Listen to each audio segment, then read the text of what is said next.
Well, good morning, everyone, and welcome to preschool, the week before school starts here at Bruce Junior Public School. For those of you who don't know me, I'm the Superintendent of Education for Bruce and the area schools, and my name is John Chasty.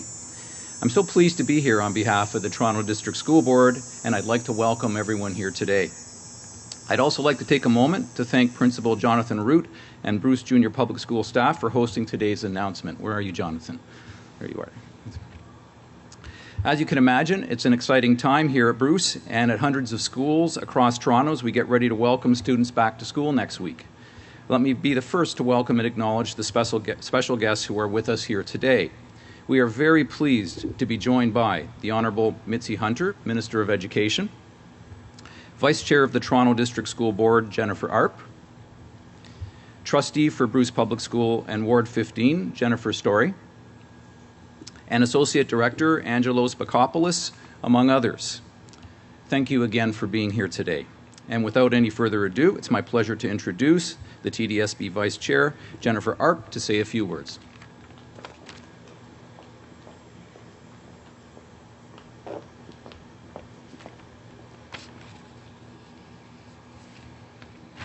Thank you, John. Good morning. It is a pleasure to be here this morning at Bruce Junior Public School for today's visit by the Minister of Education. On behalf of the trustees of the Toronto District School Board, I too would like to welcome Minister Hunter to our board today and my colleague, Trustee Jennifer Story, who I know has been a strong advocate for the students and parents of Bruce Junior Public School and the residents of Toronto Danforth. It's hard to believe, but it was 2 months ago that we were standing outside of Harvard Collegiate for an important school repair announcement, and I'm happy to be here at Bruce today to continue those conversations. As I've said before, I believe this illustrates the government's acknowledgement of the unique challenges faced by the Toronto District School Board with regards to infrastructure and renewal and our $3.4 billion repair backlog.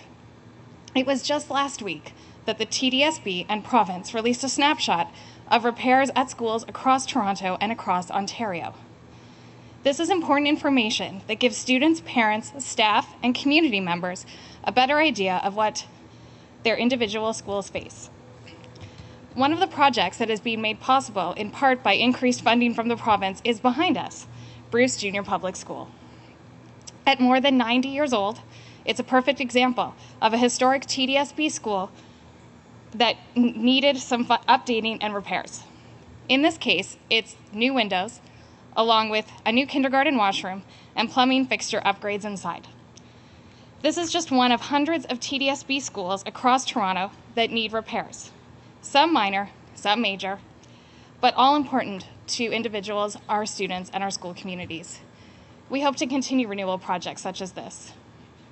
That, thanks to the province, go beyond emergency repairs and truly begin to lower our repair backlog. Once again, I want to thank you all for being with us today. Now it's my honor to introduce the Honourable Mitzi Hunter, Ontario's Minister of Education.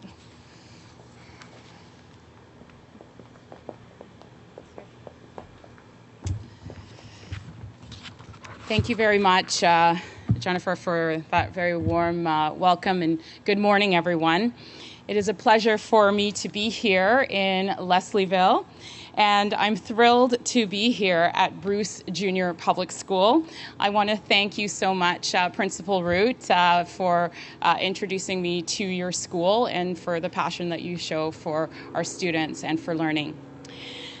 Because this beautiful building behind me, which was built in 1923, is an excellent example of the benefits of increased investments in school renewal and repair. Like many of our schools in Toronto and across Ontario, Bruce Junior Public School serves a thriving community of students, teachers, staff, and families. Despite being almost 100 years old, this building provides a safe, healthy learning environment for all of our students. And that requires continuous repair and renewal work that ensures its structural integrity is maintained. Like many of Ontario's schools, 56% of which are more than 40 years old, Bruce Junior Public School is part of the very fabric of community, serving residents proudly for decades. With our government's historic investments in school repair and renewal, Bruce Junior Public School and schools right across Ontario in need of repair and renewal will be fit to serve students for many years to come, having received much needed repair. Ensuring students feel safe on playgrounds, happy in their hallways, and secure in upgraded facilities. That is why, back in June, I had the pleasure of announcing $1.1 billion in additional funding for school repair and renewal over the next 2 years, bringing our total investment to a record $2.7 billion during that period. This is critical funding, and many schools in Toronto and across Ontario are at a critical juncture. Recently, the Toronto District School Board released its school state of repair data, and the Ministry of Education released state of repair data for every school in the province. In doing so, our government was transparent about the significant need for repair and renewal across Ontario's schools. This is essential information for Ontarians because our schools are essential to our future prosperity. As such, schools and those relying on them deserve a strong investment towards maintaining a good state of repair, whether a school was built 10 years ago or almost 100 years ago, like Bruce Junior Public School.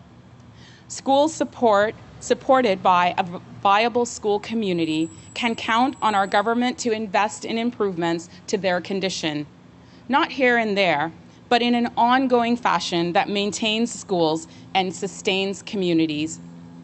That's why, of the $2.7 billion our government is investing in repair and renewal over the next 2 years, $686 million is going to schools right here in Toronto, nearly $580 million for the Toronto District School Board, and more than $107 million for the Toronto Catholic District School Board.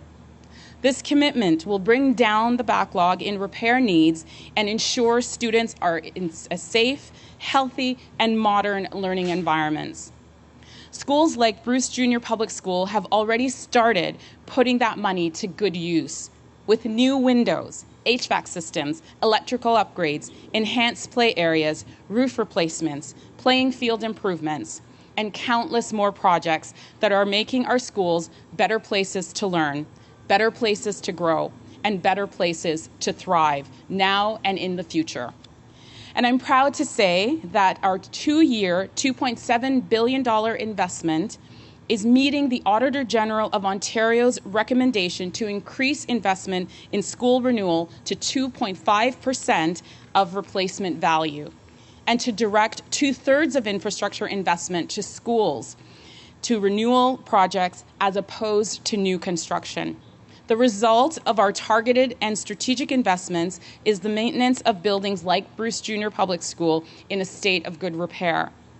Our commitment to school state of repair is over and above the results we have achieved for communities in the need of new facilities. We're responding to the needs in local communities with brand new schools and additions. I'm very proud of the fact that since 2003, our government has invested over $14 billion in new school infrastructure.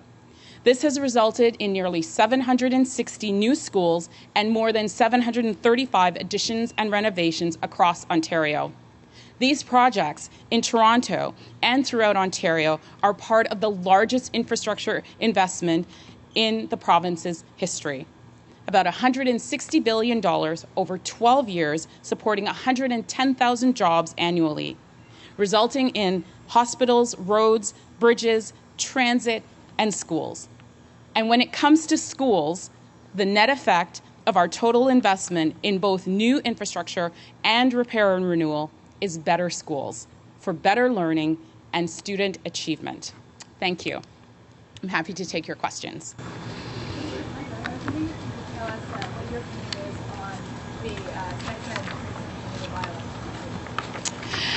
Well, you know, It's frankly, when we look at the upgrades that we've made to the health and physical education curriculum, including the components that deal with sexual education, this is about keeping our kids safe. It's about ensuring that an outdated curriculum that was over 15 years old is brought up to 21st century. So the fact that Patrick Brown has, put out a secret letter that says that he would cancel that curriculum, it's really not thinking about the safety of our kids, and is frankly disappointing.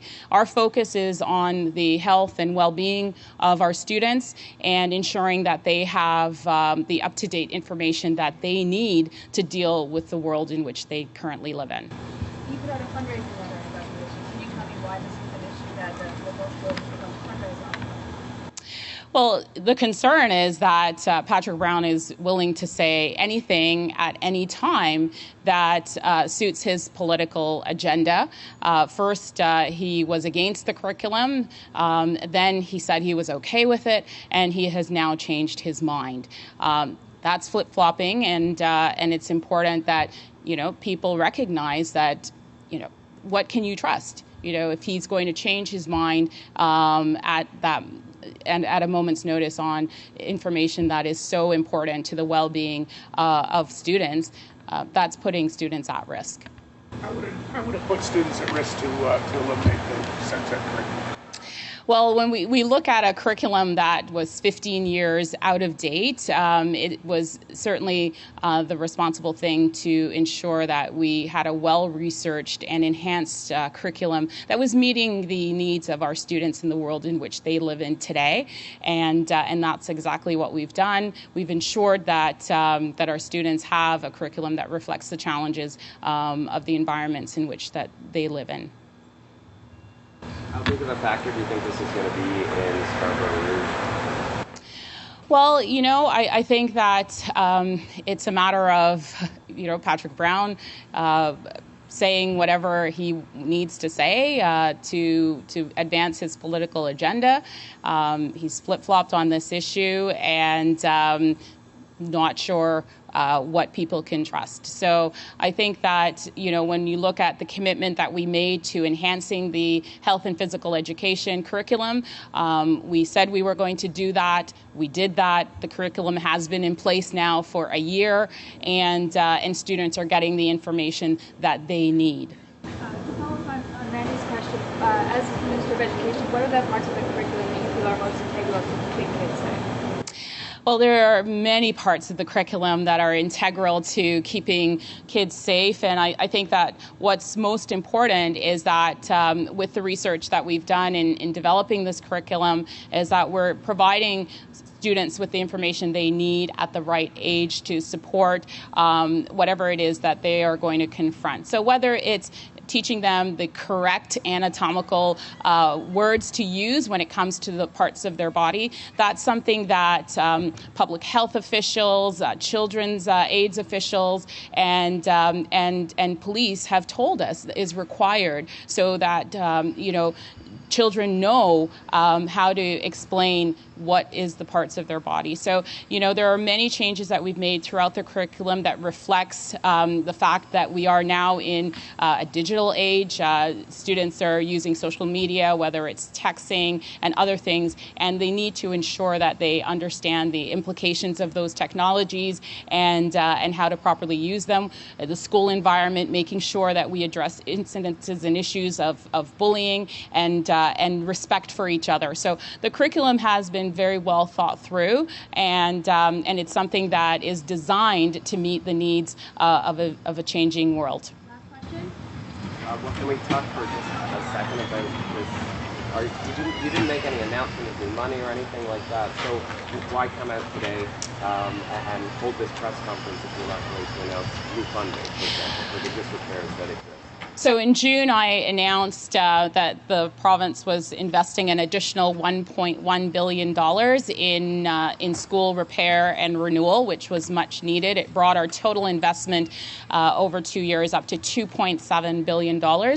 We were giving more money to school boards so that they can prioritize those critical repairs and renewal needs, and to do that over the course of the summer, so that when schools return, when students return to schools in September, that some of those repair needs are addressed. You can see Bruce Junior Public School just right behind me here has new windows. The structural integrity of this school has been tested, and there's been a little bit of paint put on the school because those are very visual and visible repair needs that builds the confidence in our public school system. It speaks to students learning and in a safe and an environment that supports their well-being, that supports their learning. So this is important for us to ensure that not only are we keeping up with this investment with the ongoing continual repair needs that are needed in schools, but we're also addressing the backlog of repairs as well. So this investment is critical to our school environment, and we want to ensure that Ontario's children are learning in the best possible environments at school. Thank you, everyone.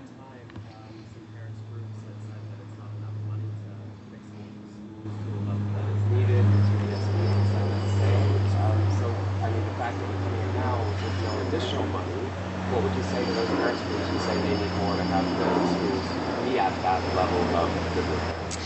So that's what the plan is about. The plan that we have brings the level of investment up to a point where not only are we dealing with the ongoing continuous repair needs of schools, but we're actually bringing down that backlog. It's obvious that the backlog took many decades to accumulate, and what we've announced with our additional $1.1 billion actually brings our repair and renewal investment up to a rate that will keep up with the needs in our schools to make them great places for kids to learn. Thank you very much. If you have any additional questions, you can follow up with me directly.